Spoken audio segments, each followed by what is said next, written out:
ఈరోజు మనం జ్ఞానోదయం యొక్క 7 కారకాల గురించి కొంచెం లోతుగా పరిశీలిద్దాం. మన ముందున్న ఆధారం ప్రకారం ఇది కేవలం ఒక జాబితా కాదు. కాదు. మనస్సును మార్చుకోవడానికి, అంటే ఒక ఉన్నత స్థితికి తీసుకెళ్లడానికి ఇదొక రకమైన స్టెప్ బై స్టెప్ గైడ్ లాంటిదన్నమాట. అవును, ఒక క్రమపద్ధతి. అవును. మనస్సును కేంద్రీకరించడంలో మొదట చాలా కష్టపడతాం గదా. ఆ ప్రారంభ పోరాటం నుండి చివరకు ఒక సమతుల్యమైన ఆనందకరమైన స్థితికి ఎలా చేరుకోవాలో ఈ ప్రయాణాన్ని విశ్లేషించడమే మన లక్ష్యం. సరే, అయితే దీన్ని కొంచెం వెడమరిచి చూద్దాం. ఈ ప్రయాణం ఎక్కడ మొదలవుతుంది? ఆధారం ప్రకారం మొదటి మెట్టు స్మృతి. స్మృతి అంటే మైండ్ఫుల్నెస్. అవును, మైండ్ఫుల్నెస్. మనం సాధారణంగా దీన్ని ప్రస్తుత క్షణంలో ఉండటం అనుకుంటాం. కానీ ఇక్కడ ఆధారం ఇంకాస్త లోతుగా వివరిస్తున్నట్టుంది. ఇంద్రియ సుఖాల నుండి దూరంగా వెళ్ళి ఏకాంత ప్రదేశంలో ఒక వస్తువుపై మనసు నిలపాలి అంటోంది. ఉదాహరణకు తల వెంట్రుకల మీద ధ్యాస పెట్టడం గురించి ప్రస్తావించింది. ఇది వినడానికి కొంచెం వింతగా అనిపించవచ్చు. కేవలం వెంట్రుకల మీద ధ్యాస పెడితే స్మృతి ఎలా పెరుగుతుంది? ఇది చాలా మంచి ప్రశ్న. అవును, చాలామందికొస్తుంది ఈ సందేహం. నిజమే. ఇక్కడ విషయం వెంట్రుకలు కాదు, దాని వెనుక ఉన్న ప్రిన్సిపల్ మన మనస్సు. ఒక కోతిలాంటిది అంటారు కదా. అవును. ఒక కొమ్మ మీద నుండి ఇంకో కొమ్మకు దూకుతూనే ఉంటుంది. దానికి ఒకచోట స్థిరంగా ఉండటం తెలీదు. అస్సలుండదు. ఈ స్మృతి అనే కారకం ఆ కోతికి ఒక పండు ఇచ్చి ఒకే చోట కూర్చోబెట్టడం లాంటిది అనమాట.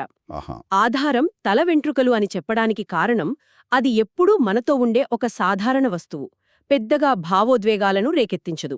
సరే. దాన్ని రంగు, ఆకారం, స్పర్శమీద మనసును నిలపడం ద్వారా బయటకు పరుగెత్తే మనస్సును మెల్లగా అదుపులోకి తీసుకురావడం మొదటి అడుగు. ఇది ఒక యాంకర్ లాంటిది. యాంకర్. అవును. తుఫానులో నౌక కొట్టుకోకోకుండా ఉండటానికి యాంకర్ ఎలాగో, ఆలోచనల తుఫానులో మనసు కొట్టుకోకుండా ఉండటానికి ఈ స్మృతి అనే సాధన అలాగా. ఇది పునాదిరాయి. అర్థమైంది. అంటే మనసును ఒక చోట నిలపడం మొదటి అడుగు. మరి రెండవది ధమ్మవిచ్చయ, అంటే ధర్మం యొక్క విచారణ. అవును. ఇక్కడే నాకు కొంచెం గందరగోళంగా ఉంది. కేవలం ఒక వస్తువు మీద, ఉదాహరణకు వెంట్రుకల మీద దృష్టి పెట్టడం వల్ల అస్తిత్వం యొక్క లోతైన సత్యాలు ఎలా తెలుస్తాయి? నిజమే. ఇది చాలా పెద్ద అడుగులా అనిపిస్తోంది. కేవలం చూడటం నుండి జ్ఞానం ఎలా పుడుతుంది? ఇది నిజంగానే ఒక పెద్ద అడుగు. కాని అది అకస్మాత్తుగా జరగదు. మొదటి దశలో స్మృతి అనే యాంకర్తో మనసును స్థిరపరిచాం కదా. అవును. ఇప్పుడా స్థిరమైన మనసుతో ఒక శక్తివంతమైన టార్చ్ లైట్ లాంటి విచారణను ఉపయోగిస్తాం. ఓ, టార్చ్ లైట్. అవును. మొదట మనం వెంట్రుకను కేవలం ఒక వస్తువుగా చూస్తాం. కాని విచారణ పెరిగే కొద్దీ దాని స్వభావాన్ని లోతుగా పరిశీలిస్తాం. దాని భౌతిక లక్షణాలు, అది ఎలా పుట్టింది, ఎలా పెరుగుతుంది, చివరికి ఎలా రాలిపోతుంది. అంటే దాని మొత్తం జీవిత చక్రాన్ని. సరిగ్గా. ఈ ప్రక్రియను గమనిస్తున్నప్పుడు మనకొక విషయం అర్థమవుతుంది. ఇది శాశ్వతం కాదు, ఇది అనిత్యం. అనిత్యం. ఈ అనుభవం కేవలం వెంట్రుకలకు మాత్రమే పరిమితం కాదు. మన శరీరంలోని ప్రతి కణానికి, మన ఆలోచనలకు, మన భావోద్వేగాలకు, ప్రపంచంలోని ప్రతిదానికీ వర్తిస్తుందని గ్రహిస్తాం. ఇదే విపశ్యన ధ్యానానికి మూలం. కేవలం చూడటం నుండి దాని నిజ స్వభావాన్ని గ్రహించడం వైపు ప్రయాణమే ఈ ధమ్మవిచయ. స్మృతి యాంకర్ అయితే విచారణ ఒక స్పాట్లైట్. అది దేనిమీద పడితే దాని అసలు స్వరూపం బయటపడుతుంది. వావ్, ఈ పోలిక చాలా బాగుంది. యాంకర్ మరియు స్పాట్లైట్. సరే, ఇప్పుడు మన దగ్గర మనసును నిలపడానికి స్మృతి, దాన్ని విశ్లేషించడానికి విచారణ ఉన్నాయి. మూడవది శక్తి, అంటే వీర్య. ఆధారం ప్రకారం చలి, వేడి, ఆకలి, దోమలకుట్లు ఇలాంటి శారీరక ఇబ్బందులు ఎదురైనా పట్టు వదలకుండా కొనసాగించడం. ఇది వినడానికి చాలా కఠినమైన క్రమశిక్షణలా, పళ్ళు బిగబట్టి చేసే పనిలా అనిపిస్తోందే? అవును, అలా అనిపిస్తోంది. ఇది కేవలం సంకల్పబలం గురించా? సాధారణంగా మనం శక్తి అంటే అలాగే అనుకుంటాం. కాని ఈ సందర్భంలో అది కేవలం పళ్ళు బిగపట్టి చేసే పని కాదు. సరే. ఆధారం చెప్పేదేమిటంటే సాధనలో ఎదురయ్యే అడ్డంకులను అధిగమించే మానసిక పట్టుదలైది. అయితే ఇది ప్రతిఘటన నుండి పుట్టే శక్తి కాదు, సాధన నుండి పుట్టే ఉత్సాహం. అవును. మొదటి 2 కారకాలైన స్మృతి, విచారణ కొద్దిగా అలవడినప్పుడు సాధనలో ఒక స్పష్టత వస్తుంది. ఆ స్పష్టత ఒక రకమైన ఆసక్తిని, ఉత్సాహాన్ని ఇస్తుంది. ఆ ఉత్సాహమే ఈ శక్తి. ఇది ఒక ఇంజిన్ లాంటిది. సాధన అనే వాహనాన్ని ముందుకు నడిపించే చోదక శక్తి అనమాట. ఇక్కడ సమతుల్యత చాలా ముఖ్యం. కరెక్ట్. శక్తి మరీ తక్కువైతే సోమరితనం వస్తుంది. సాధన ఆగిపోతుంది. అదే శక్తి మరీ ఎక్కువైతే అది ఆందోళనగా చంచలత్వంగా మారుతుంది. ఓహ్! కాబట్టి ఇది కేవలం సంకల్ప బలం కాదు, ఇది ఒక సమతుల్యమైన నిరంతరాయమైన ఉత్సాహం. సరే, ఇక్కడే ఇది నిజంగా ఆసక్తికరంగా మారుతోంది. ఈ పునాదు దశలు అంటే మనస్సును నిలపడం, విశ్లేషించడం మరియు పట్టుదలతో కొనసాగించడం ఇవన్నీ చాలా శ్రమతో కూడుకున్నవిగా అనిపిస్తాయి. నిజమే. ఇంత కష్టపడిన తర్వాత ఒకరు అలసిపోవాలి. కాని ఆధారం ప్రకారం దీని తర్వాత జరిగేది దానికి పూర్తి విరుద్ధం. సాధకుల్లో అలౌకికమైన ఆనందం అంటే పీతి కలుగుతుంది. ఇది ఎలా సాధ్యం? ఇది ఈ ప్రయాణంలో ఒక అద్భుతమైన మలుపు. మీరు చెప్పింది నిజమే, ఇది ఒక పారాడాక్స్ లాంటిది. అవును.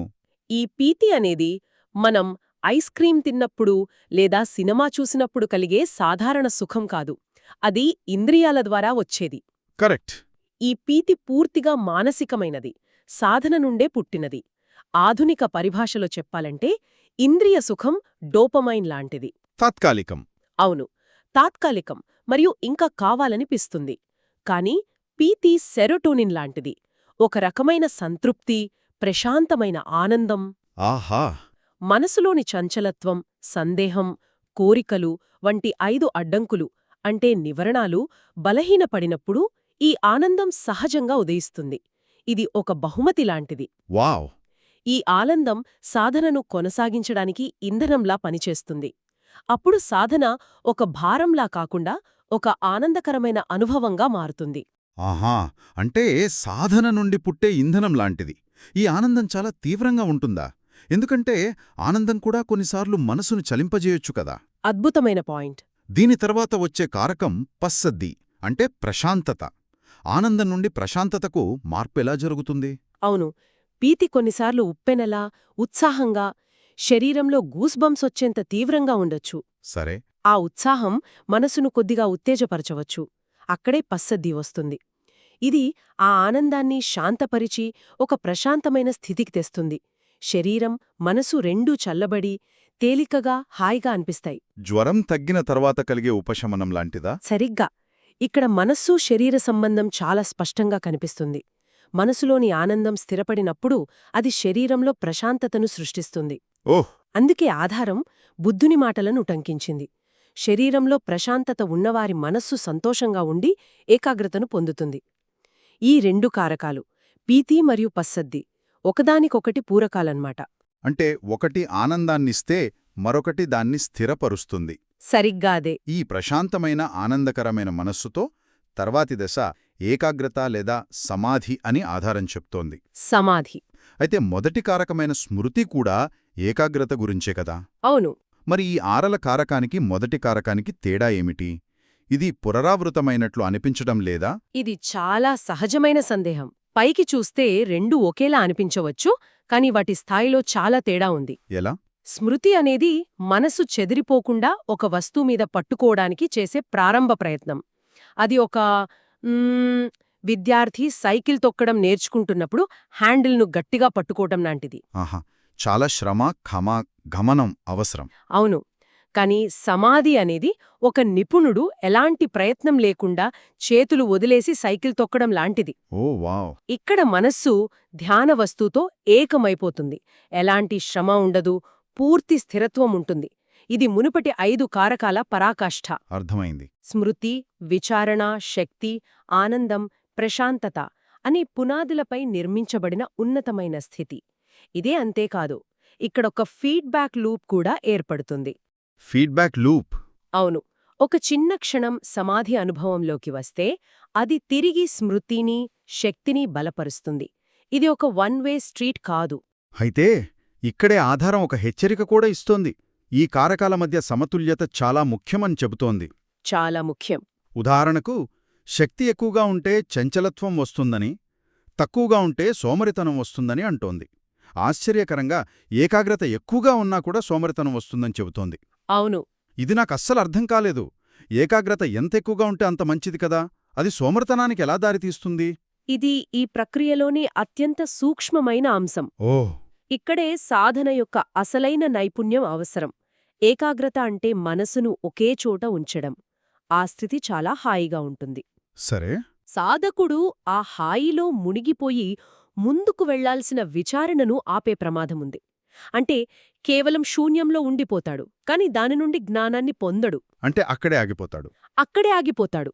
దాన్నే ఆధారం సోమరితనం అని వర్ణిస్తోంది. ఇదొక సన్నని దారం మీద నడకలాంటిది. అందుకే ఏడవ, చివరి కారకమైన ఉపేక్ష వస్తుంది. ఇదే అన్నింటికంటే ముఖ్యమైనది. ఉపేక్ష అంటే ఈక్వానిమిటీ. ఆధారం దీన్ని ఒక నియంత్రిక అంటే ఒక రెగ్యులేటర్ అని వర్ణించింది. అవును. అంటే మిగతా ఆరింటిని ఇది బ్యాలెన్స్ చేస్తుందన్నమాట. దీన్ని మనం ఎలా అర్థం చేసుకోవాలి? ఇది ఉదాసీనత లాంటిదా? అస్సలు కాదు. ఉపేక్ష అంటే ఉదాసీనత లేదా ఏమీ పట్టించుకోకపోవడం కాదు. అదొక ఉన్నతమైన, తెలివైన సమతుల్యత. తెలివైన సమతుల్యత. ఉదాహరణకు ఒక ప్రొఫెషనల్ సౌండ్ ఇంజనీర్ను ఊహించుకోండి. సరే. అతని ముందొక పెద్ద మిక్సింగ్ బోర్డు ఉంటుంది కదా. అవును, చాలా నాబ్స్తో. అవును. అతను పాటను రికార్డ్ చేస్తున్నప్పుడు అన్ని నాబ్లను సున్నాకు తిప్పడు. అవసరమైన చోట బాస్ను కొద్దిగా పెంచుతాడు, ట్రెబుల్ను కొద్దిగా తగ్గిస్తాడు, వోకల్స్ను ముందుకు తెస్తాడు. కరెక్ట్. ప్రతి ఛానల్ను సూక్ష్మంగా సర్దుబాటు చేసి ఒక సంపూర్ణమైన శ్రావ్యమైన సంగీతాన్ని సృష్టిస్తాడు. ఉపేక్ష కూడా అలాంటిదే. ఆహా. సాధన సమయంలో మనసును గమనిస్తూ ఓహ్, ఇప్పుడు శక్తి కొంచెం తగ్గింది, సోమరితనం వస్తోంది అని గ్రహించి విచారణ లేదా పీతిని కొంచెం ప్రోత్సహిస్తుంది. ఆటోమేటిక్గా. అవును. అయ్యో, ఏకాగ్రత ఎక్కువై మనసు జడంగా మారుతోంది అని గమనించి మళ్ళీ శక్తిని పెంచుతుంది. ఇది ఒక మాస్టర్ స్కిల్. ఇది సాధనను అప్రయత్నంగా, ఒత్తిడి లేకుండా సాఫీగా ముందుకు నడిపిస్తుంది. అద్భుతం. అంటే ప్రతి కారకానికి ఒక నిర్దిష్టమైన పన్నుంది. స్మృతి మనసును అదుపులో ఉంచుతుంది. విచారణ వస్తువు స్వభావాన్ని ప్రకాశింపజేస్తుంది. శక్తి సాధనను ముందుకు నడిపిస్తుంది. అవును. పీతి మనసును ఉత్సాహపరుస్తుంది. పశ్చద్ది దాన్ని శాంతపరుస్తుంది. సమాధి మనసును స్థిరపరుస్తుంది. కరెక్ట్. చివరగా ఉపేక్ష వీటన్నింటినీ ఒక ఆర్కెస్ట్రా కండక్టర్లాగా సమన్వయం చేస్తుంది. సరిగ్గా అది. ఈ 7 కారకాలు పూర్తిగా అభివృద్ధి చెంది పరిపూర్ణ సమతుల్యతకు వచ్చినప్పుడు సాధకుడు పొందే అనుభూతిని వర్ణించడానికి ఆధారం ఒక గొప్ప పోలికను వాడుతోంది. ఏంటది? 7 రత్నాలతో మొత్తం భూమండలాన్ని పరిపాలించే ఒక చక్రవర్తి పొందే ఆనందం కంటే కూడా ఇది గొప్పదని చెబుతోంది. ఓ వావ్! అందుకే బుద్ధుడు ధర్మరుచి అన్ని రుచులను మించి ఉంటుంది అని అన్నారు. ఇంద్రియాల ద్వారా పొందే ఏ ఆనందం కూడా ఈ అంతర్గత ఆనందం, ప్రశాంతత ముందు నిలవదు. ఆధారం ముగింపులో బుద్ధుని మరొక మాటను ఉటంకించింది. ఏకాంత ప్రదేశానికి వెళ్లి మనస్సును శాంతపరుచుకుని ధర్మాన్ని అంతర్దృష్టితో గ్రహించిన భిక్షువుకు అన్ని మానవ ఆనందాలను మించిన ఆనందం కలుగుతుంది. ఎంత అద్భుతంగా ఉందో కదా. ఇది మొత్తం ప్రయాణాన్ని ఎంత అందంగా సంగ్రహిస్తుందో. కాబట్టి మనస్సును కేంద్రీకరించడానికి పడే ప్రారంభ పోరాటం నుండి చివరకు సమతుల్యమైన, అప్రయత్నమైన మరియు ఆనందకరమైన జ్ఞానోదయ స్థితికి చేరే ఒక స్పష్టమైన, ఆచరణాత్మకమైన మార్గాన్ని ఈ ఆధారం మనకు చూపిస్తోంది. అవును. ఇది వినేవారికి ఒక ఆలోచనను మిగిల్చాలి. చెప్పండి. మనం ఈ కారకాలను ఒకటి తర్వాత ఒకటిగా ఒక క్రమపద్ధతిలో చర్చించుకున్నాం. అర్థం చేసుకోవడానికి ఇది సులభంగా ఉంటుంది. కాని వాస్తవ సాధనలో ఈ మానసిక స్థితులు ఇంత సరళ రేఖలో ప్రయాణిస్తాయా? మంచి ప్రశ్న. లేక అవి ఒకదానితో ఒకటి డైనమిక్గా ఇంటరాక్ట్ అవుతాయా? అంటే ఉదాహరణకు, ఒక క్షణం కలిగిన లోతైన అంతర్దృష్టి అంటే విచారణ వెంటనే సాధనను కొనసాగించడానికి అవసరమైన శక్తిని అంటే వీర్యను పెంచుతుందా? లేదా ఆనందం పీథి పెరిగినప్పుడు ఏకాగ్రత అంటే సమాధి దానంతటా అదే బలపడుతుందా? ఆహా. ఈ కారకాల మధ్య ఉన్న ఈ క్లిష్టమైన నిరంతర పరస్పర చర్య గురించి ఆలోచించడం అదే అసలైన సాధన.